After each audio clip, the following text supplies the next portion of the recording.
Bismillahir Rahmanir Rahim. So we've looked at Sharikatul Mufawada. It's a full partnership. They have a limited partnership, which is the regular partnership, which is Sharikatul Anan. Then you have, so by the Sharikatul Anan, each party invests some capital into the partnership, right? The difference between that and Sharikatul Wujuh is that this is a skill partnership, right?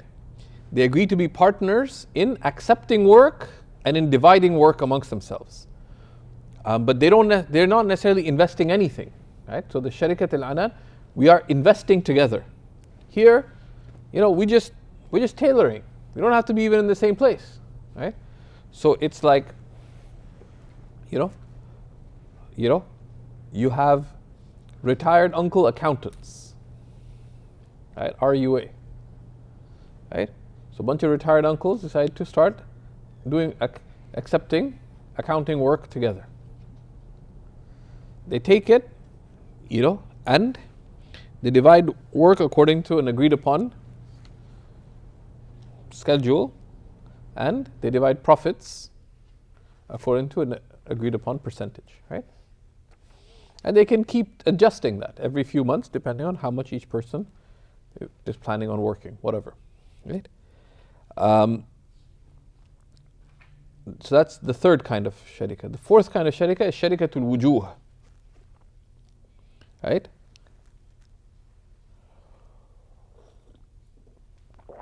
Right?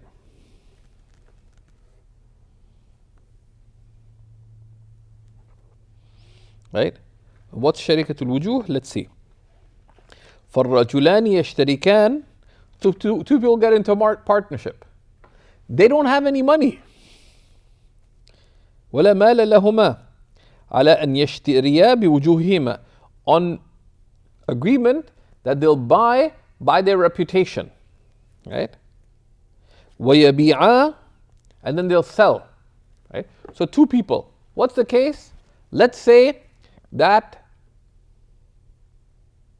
you didn't realize how regulated Mississauga is.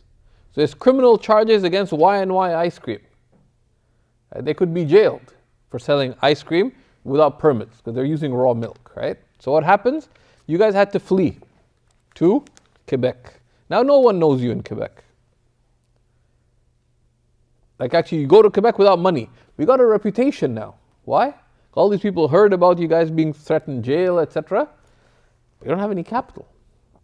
So what do? You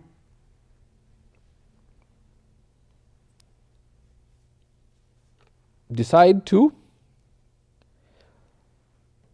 buy and sell on deferred payments, right? Right? So you buy a whole bunch of ice cream equipment, right? They're now notorious, right? So they buy on deferred payment. Why? Because they have a reputation, right? And they sell you immediately, right? So they buy in bulk. They buy ice cream makers in bulk, payable in a year. And they sell at a profit, and they split the profit amongst themselves, right? So this is a sharikatul wujuh, right? This is a partnership in profits, right? And of course, they're both liable for the debt. فتصح الشركة على هذا وكل واحد منهما وكيل الآخر فيما يشتريه. And this kind of partnership is valid, and each is an agent on behalf of what the other party purchased within the limits of their partnership. So they made the partnership only that will buy used or brand new ice cream equipment in bulk and will sell it. Then that's the only thing that the partnership enters upon. Let's say someone decides to start selling water bottles. You bought 1,000 water bottles for $2,500. That would not enter into the partnership, right? Because you didn't partner in that. This is another type of partnership, right? فإن شرطا أن يكون المشترى بينهما نصفين فالربح كذلك. If they make a condition that whatever is purchased is owned 50%, then profit also would be equally split. ولا يجوز أن يتفاضلا فيه. Right? And in Sharikat al-Wujuh, you cannot make the profit different from how much the share of what you purchased was.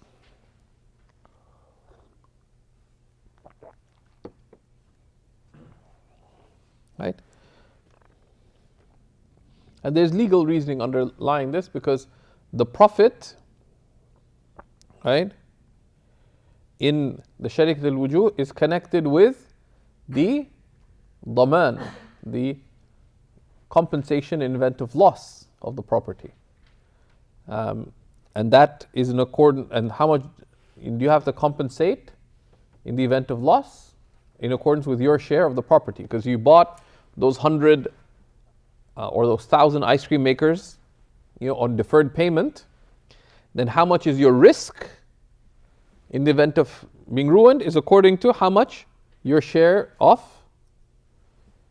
how much, so you own those ice cream makers 50-50. So here you're sharing the risk. You own it together, but you share the risk because you owe a debt. So that debt, how is it payable? In accordance with your ownership of what you are selling through Sharikat al-Wujuh, through this kind of partnership. So therefore your profit would be according to that risk. Right? وإن شرطا أن يكون المشترى بينهما أثلاثا فالربح كذلك. And if they make a condition that what's purchased is divided by thirds, then the profit likewise would be divided. Then he has this, sometimes they call them these issues mutafarriqat, miscellaneous issues, right? Did you have a subheading in your fancy edition or no? ولا تجوز الشركة.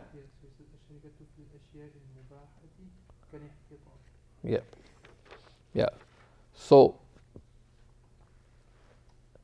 now there's certain things that the default status of them is that they are permissible. And they're considered public property. Right? And the Prophet ﷺ told us about this, that people are partners in three. Right?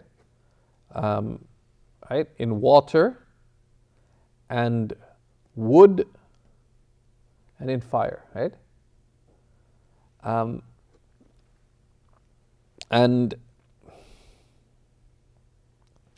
But this can be regulated, right? So for example, if there's hay, anybody on public property, anyone's cattle can graze on it, but it can be regulated so that nobody overgrazes. Water, right? Like water on public, like river, on public land, or and rivers themselves are considered public. No one person owns it, but everyone has the right to access it within the limits of fair usage, right? So the limits can be put that you can't divert the river into your property, or anything like that, within the limits of fair usage. So there's items in the Majalla 1254, 1234, right? 1248. I don't know why I wrote them in this order. Right, so 1254 says that each person لكل واحد الانتفاع بالمباح. Everyone has the right to benefit from items that are common property, right, of public goods. لكن بشرط ألا يضر بالعامة, but on condition that it not be of public harm. So for example, you can, firewood.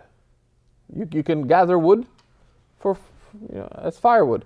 But if someone decides to hire 10,000 people and clear out the forest of all firewood, right? Or you do strategic, you encourage people to go, and without cutting the trees directly, you fly helicopters over the land or whatever to do something to cause more,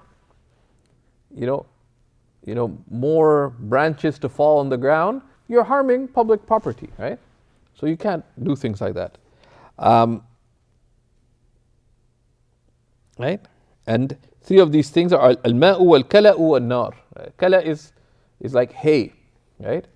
That which is grazed on, right? So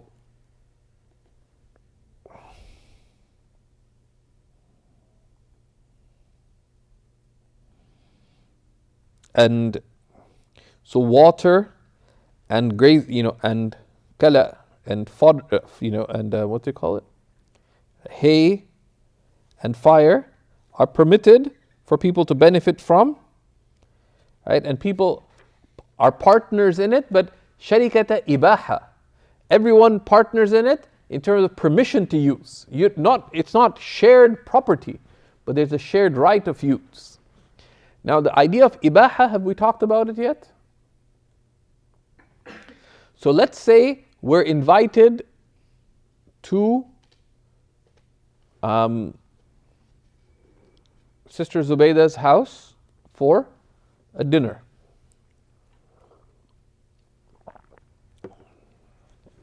And Sister Zubaydah is bitter because Brother Zubayr died in tragic circumstances, right? She told him just walk away. And he kept walking, and he walked into Lake Ontario, and we don't know what happened to him, right? Very tragic. So she's a bitter woman, righteous but bitter. So what happens? We go to her house, and food gets served. When food is put on your plate, who owns the food? The food is on your plate. So let's say you cracked a joke and she got upset with you. She kicks you out of the house, right? You were expecting that. So you had a Ziploc bag with you because she may be grumpy, but she cooks really well. Can you put, according to you, you could put the food in the Ziploc bag, right? Yeah. So actually, food that's served is not owned by you, right? It's food that's served, like unless you purchase food at a restaurant, but like when you go to someone's house, for example, because don't learn bad adab from this, right? Like you don't tell a guest, you don't own that food, it belongs to me. Like if you want to do that, just don't invite people. But this has practical implications, right? This is called ibaha. There's permission, right? And ibaha has its rulings. They're actually mentioned in Al-Nahlawi's Ad-Durar al-Mubaha fi al-Hadr al-Ibaha, which is supposed to be published relatively soon, I believe. But soon has been years, right? You should check what's going on with that. There's probably some information online. Anyways, so ibaha is permission. You don't own it. But the reason this is significant is permission is limited to what is restricted, right? So for example, let's say there's an open buffet at someone's house. Are you allowed to eat? Yeah, they gave you permission. Is there normally instructions? Okay, don't take 3 kebabs, only 1 or 2? Have you ever seen someone host like that? No. But let's say here, the things you put on your plate don't belong to you. It's ibaha, it's permission. So why is it significant? Let's say that that Uncle Hamza really loved the laddus. He says, man, these laddus are good. So Uncle Hamza says, you know what? Zain will like one of the laddus. Abdurrahman will like one of the laddus. Let me take 4 laddus for the guys, and then look bad to serve it at Seekers tomorrow. There's 4 laddus for the brothers. I'll take 4 for the sisters too. Can he take some extra laddu? And there's lots of laddus. Can he just put them into his man bag? No. Because you don't, what you put on your table, on your plate, is taken bil ibaha, with permission, not with ownership. So it's limited to what is reasonably acceptable. So if you want to take something home, it's best to ask. Sometimes people don't understand why ulama mention certain strange sounding things. They say, so you can feed a cat but not a dog. Why? Because let's say you're eating in someone's backyard. They have a pet cat.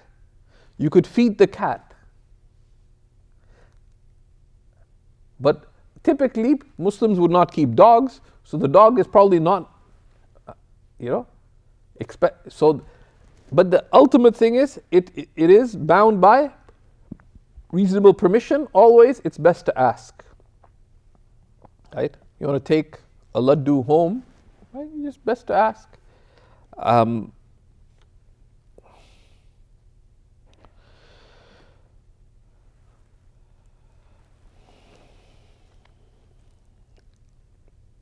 Then there's a really cool item of the Majalla.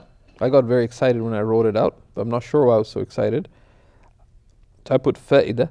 Item 1248 tells us that what are the ways you can own something. Right? And it's actually really cool. So you can look that up. Okay. He says, وَلَا تَجُوزُ الشَّرِكَةُ فِي الِاحْتِطَابِ وَالِاحْتِشَاشِ وَالِاصْطِيَادِ.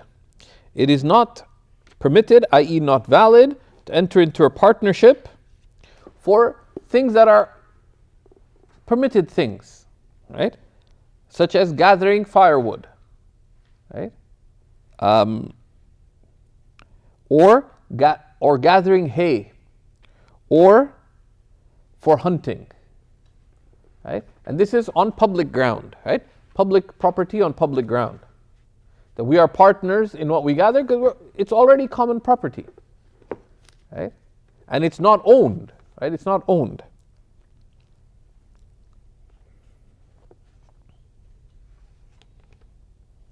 Okay? Because, say, I'm making you my agent to collect some water. It's public property. Anyone can collect it. There's no meaning to that. وَمَا اصْطَادَهُ كُلُّ وَاحِدٍ مِّنْهُمَا أَوْ اخْتَطَبَهُ فَهُوَ لَهُ دُونَ صَاحِبِهِ. And whatever is hunted by one of them or gathered of wood by one of them is theirs, not others'.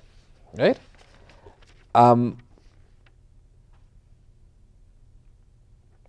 Right?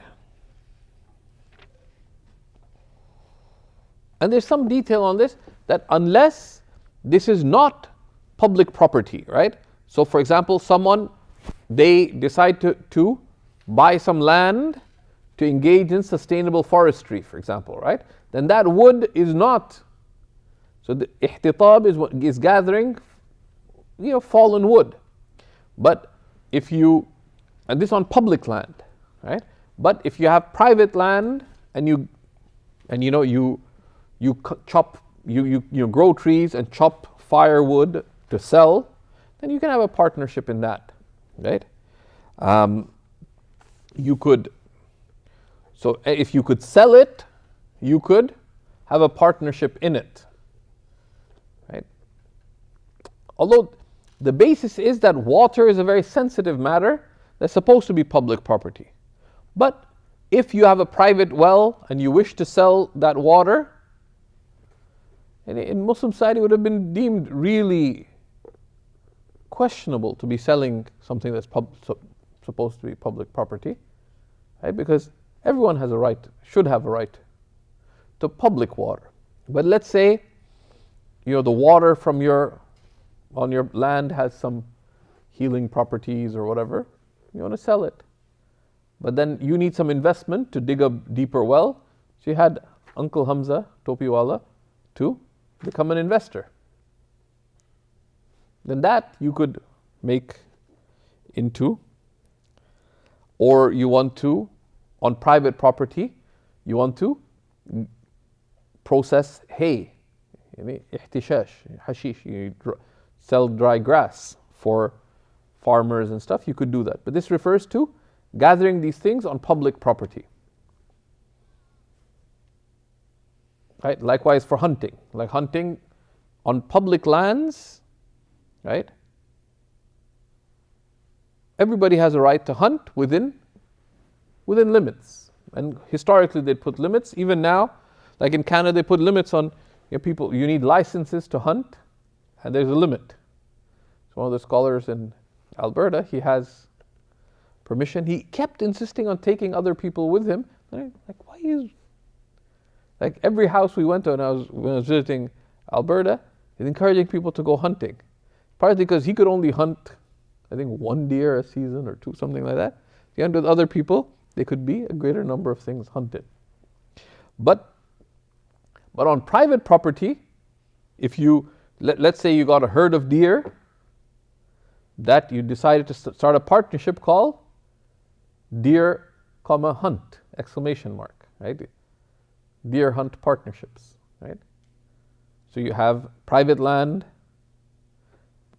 you own that pack of deer. Like you got some deer, put them on your land, encourage people to hunt on your private land, then you get into many different kinds of partnerships over that. Right? This is related to al-mubah, that which is on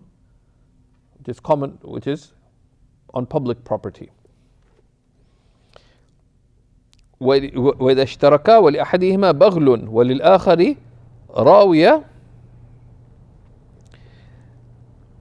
يسقي عليها الماء والكسب بينهما لم تصح الشركة. Right? If they enter into a partnership where one of them has, a mule, a baghl, and the other has the water mill, and the partnership is to gather water, and they will split the earnings, that partnership is not valid, assuming that it's public water, right? Because you can't sell public property, so what are you going to earn on? That's not legitimate earnings.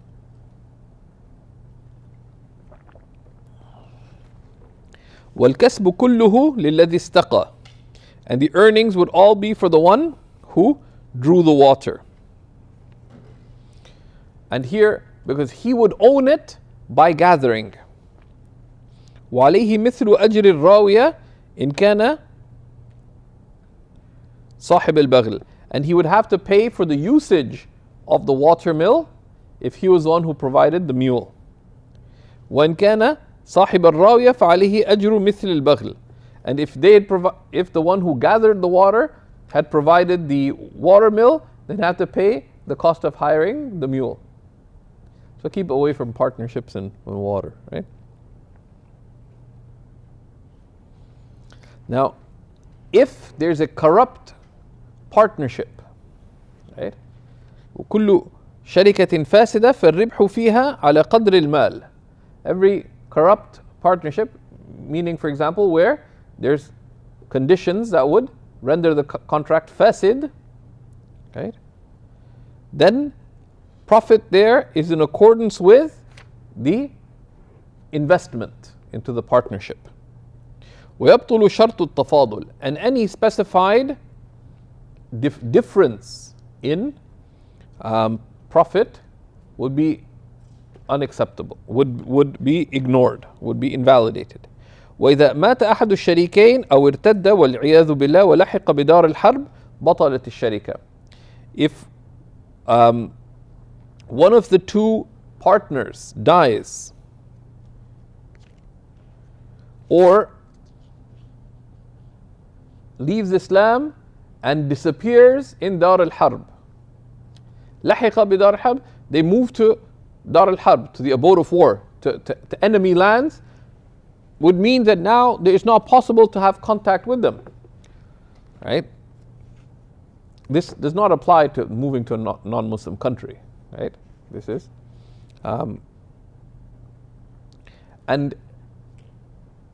but them considered to have moved to a non-Muslim country, اللحوق بدار الإسلام بدار الكفر or بدار الحرب requires a judgment of the qadi. Right? Because someone could have just gone there on business. Right? Old days, someone went from Baghdad to Constantinople when Constantinople was still in non-Muslim hands. Yeah, the future Istanbul. So one partner goes there in business, the other says, "Khalas, partnership is annulled." No, because this is if they have now left to Dar al-Kufr and you can establish that they're gone, they won't be coming back. Then the partnership would be annulled. And there's details on what's done in terms of the property and so on. And then he says, وَلَيْسَ لِوَاحِدٍ مِنَ الشَّرِيكَيْنِ أَنْ يُؤَدِّيَ زَكَاةَ مَالِ الْآخَرِ إِلَّا بِإِذْنِهِ. Neither partner in a partnership has the right to pay the zakat of the other, except with their permission. Because zakat is due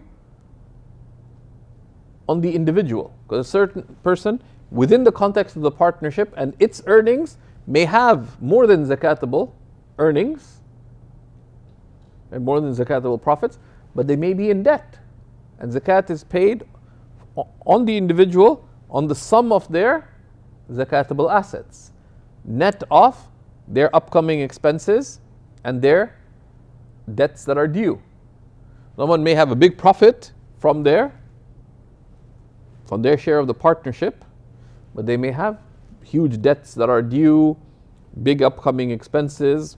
So, but in a company, they may also agree that, look, all company earnings, we prepay the zakat before we apportion profits. You say, okay, great. فإن أذن كل واحد منهما لصاحبه أن يؤدي زكاته فأدى كل واحد منهما فالثاني ضامن.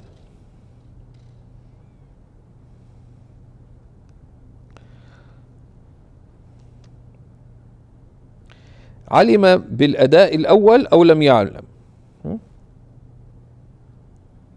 Right? If each gives permission to the other to give zakat on their behalf, and then each paid zakat,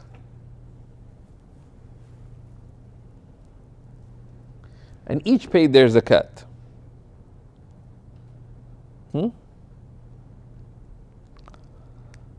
then the second one has to repay. Right? This is because just giving permission, because a permission is conditioned on sound action. They didn't ask, pay my zakat. Right? So let's say you asked that, when zakat becomes due, can I also pay your zakat? Say, yeah, you could. Right? But then my zakat became due, I paid it. Then you went and paid it. So you have to compensate. I already paid. This is بِخِلَافِ الْأَمْرِ, as opposed to if I asked you to pay my zakat, right? If I asked you, can you pay my zakat? And then I paid it as well, then you acted with my order. So there, it's my fault, not yours.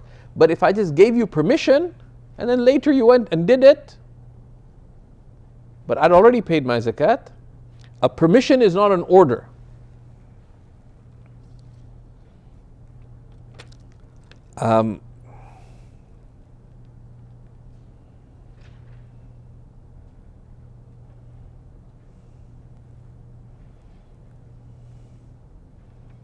And here some of these issues, I have a note from when I studied this text. It says لا بد من نظر وتدقيق وتحقيق في معاني كلام الفقهاء. It's absolutely necessary to look carefully and precisely and to confirm the meanings of what the fuqaha state, the scholars of Islamic law, خاصة عند تطبيقها, especially when trying to apply a ruling.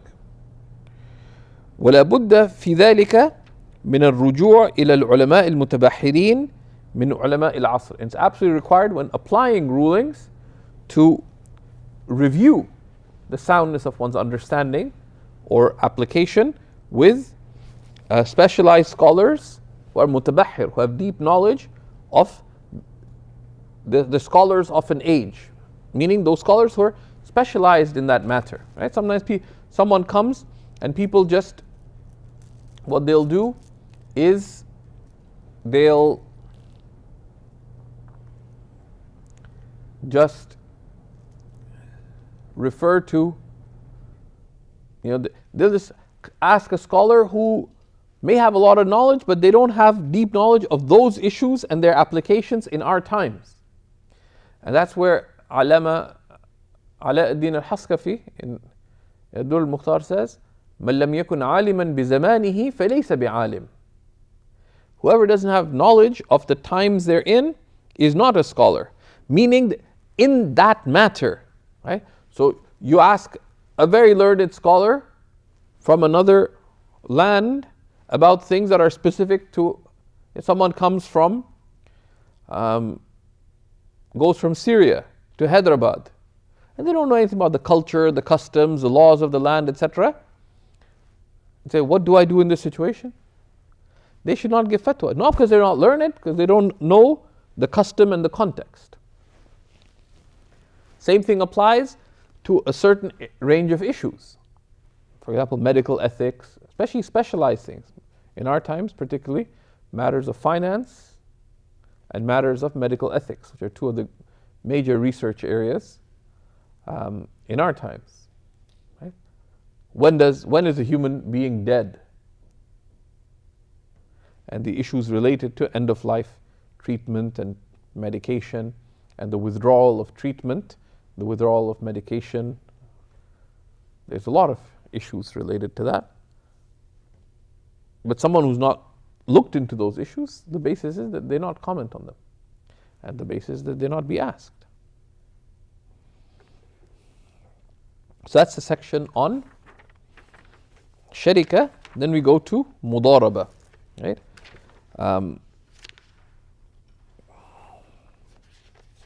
Right? So we have Mudaraba, and then we have Wakala, and agency.